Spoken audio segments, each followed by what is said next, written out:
This is Akashvani. In the program Spotlight, now we bring you a discussion on India's rising defense capabilities. The participants are Major General Ashok Kumar, defense analyst, and Mayank Singh, journalist. Our Prime Minister Narendra Modi ji was celebrating Diwali along with soldiers in Lepcha, Himachal Pradesh.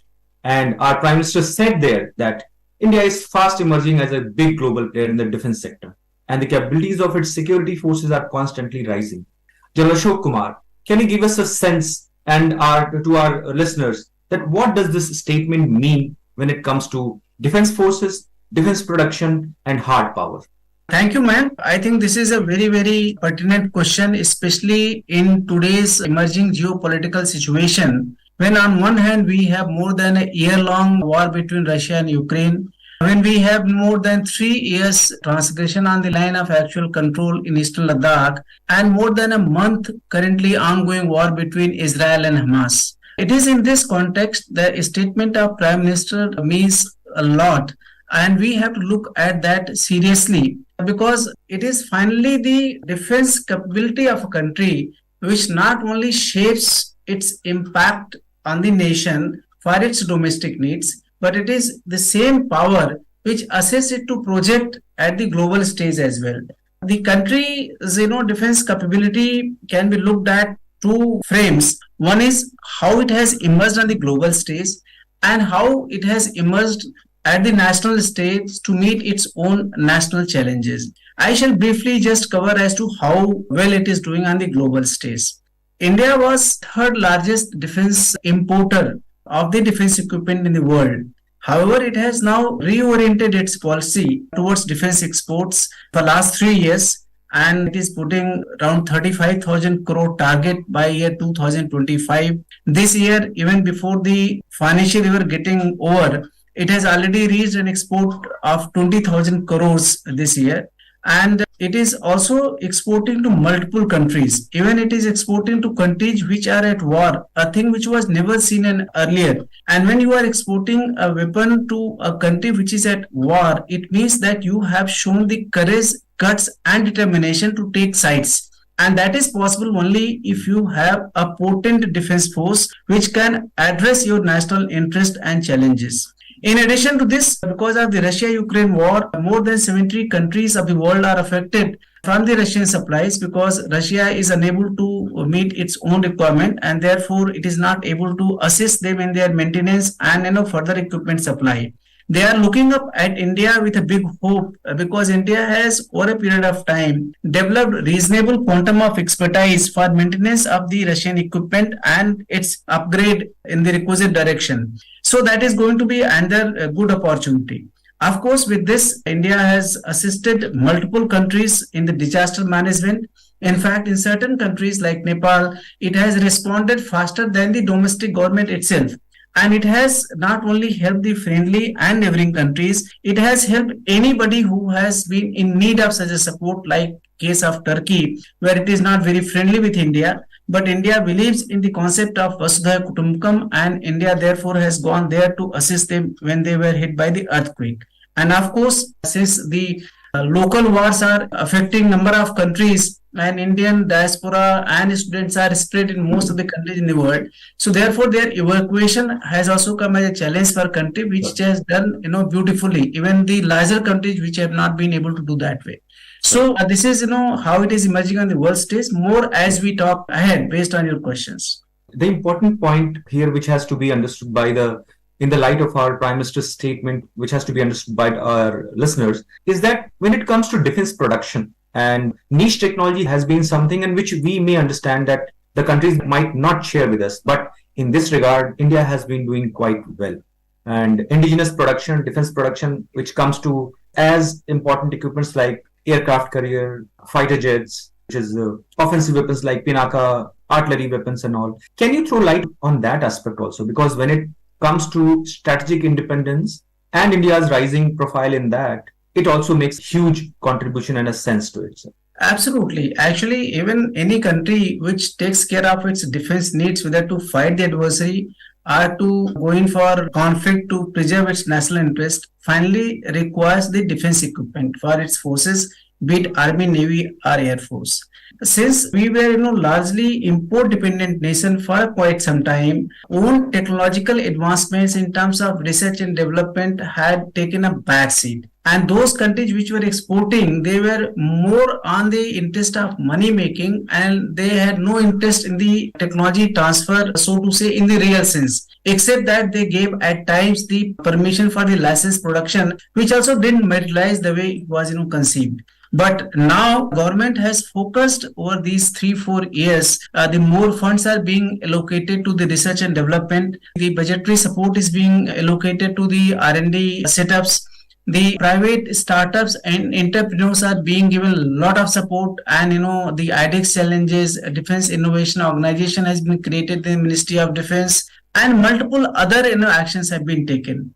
But despite all these things, there is one reality which we must remember, that R&D takes time. And especially when the technological refresh rate is very fast. By the time you catch up with one technology, you find that the new technologies and new disruptive technologies have come into the market, which are reshaping the battlefield. Like recently, there was a buzz that Air Force requires a lot of aircraft, but then the way the drones have emerged, the swarm drones have emerged, the entire dynamics have undergone a change. So R&D remains a huge challenge, and for us, it has got a different connotation altogether, because to get all equipment in our own country, that is the best model for strategic autonomy, but that will take not less than 2 decades plus, if one is very, very optimistic. But we have neighbors like Pakistan and China who are adversarial and who have collusive relationship with each other. We can not afford to keep our guard down. So during this time, we have to have some equipment of import origin, and which can assist our operational requirements. At the same time, India is working in a big way with USA, France, Israel to get the technology which it needs for its future. Of course, with the private participation and technology transfer, there have been a lot of changes in this field. Whereas, own aircraft carrier Vikrant has been manufactured, number of shipbuilding activities are taking in place. The light combat aircraft LCA Tejas has been flying in the country, and there have been interest from multiple other countries. BrahMos is a given thing. So it is a combination of the indigenous production, import, and focused R&D, which is shifting India away from the Russian import dependence and making its equipment more aligned to our national and strategic need. Of course, there is a time which is required, but I think given the momentum, if it is continued with some out-of-box approaches, I think it will be time when we will be able to fight our battles in the country with our own weapons, whether it is be on land, air, or sea. It's a good point, sir. Coming to ecosystem of defense production, in fact, lots of policy decisions have been taken. Innovation is being supported and is being promoted by the own government. But let's come to a very important point. If we have to understand this global player comments, sir, unless we have a structure of armed forces which uses the equipment, arms and equipment optimally, it won't help. And in this regard also, India and its armed forces and its policymakers are doing a lot, sir, which may be said to have begun with CDS. Share your comments, sir. Absolutely, Mayank. In fact, your question itself has a lot of value points. So far, all the three services were fighting their wars, in so-called integrated manner, but then there were issues. One has to admit that. We had 1947-48 with Pakistan, except army, no other service was used. In 1962, when we had such a bad beating from China, even that time, some air force was used only for the transport requirement, but no offensive use of air force was done. No navy was used, whereas we were the first navy in the entire Asia to get the blue water status first. And China had only the riverine navy, but now the equation has changed. So all these things happen because each service has its own priorities, and therefore it was very, very important that to optimize the national effort, the concept of CDS is adopted, which was recommended multiple times, and finally it came into being. And now the second CDS is in charge. Department of Military Affairs has been established. It is also doing a good job. And the primary task which it has its hand is the theaterization, wherein the theaters are going to be conceived with a distinct responsibility to look after a particular area or particular country based on the threat perception. They could be headed by Army, Navy, or Air Force people based on the requirement, but it will be having all the air, army, and naval resources at its disposal for prosecuting the war for which it has been tasked. So that will be good change, though there has been some delay.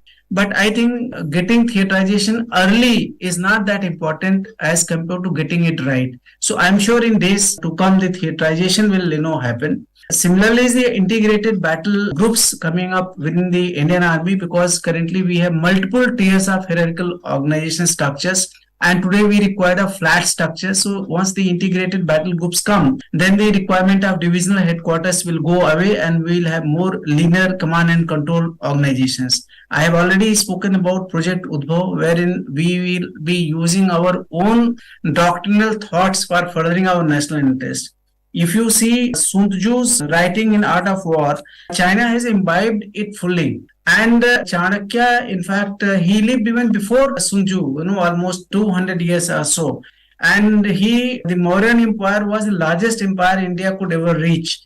And so there are a lot of, doctrinal thoughts and the available there in the Kautilya Arthashastra, and and there are a number of other thinkers also, which can be imbibed by India, and India can fight its battles with its own thoughts. But it does not mean that it has to be just, do the blind following. It has to take those thoughts which are relevant in the 21st century war or in times to come. It has to shift the material accordingly. And that's why we are making structural changes when it comes to organization.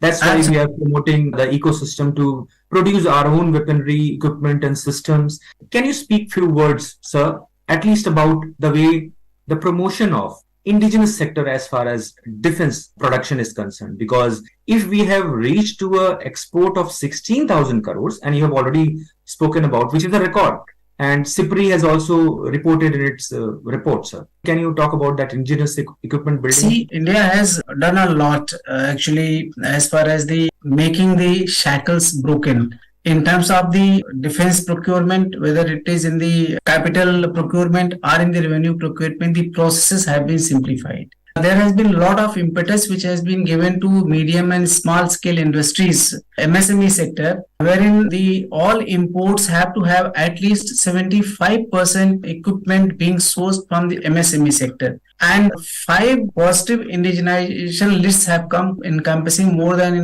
500 items which cannot be imported. But this import ban is not instant. There is a timeline which have been given, which spreads from anything from 1 year to 10 to 15 years based on the complexity of that equipment and the time taken to produce that indigenously, so that the nation focuses to produce those equipments, and there is a clarity in the mind of the private sector that this is the equipment which cannot be imported, and if they produce that equipment, that can be done. Another good thing which he has done, and besides the equipment, the focus has also been on the ammunition manufacturing.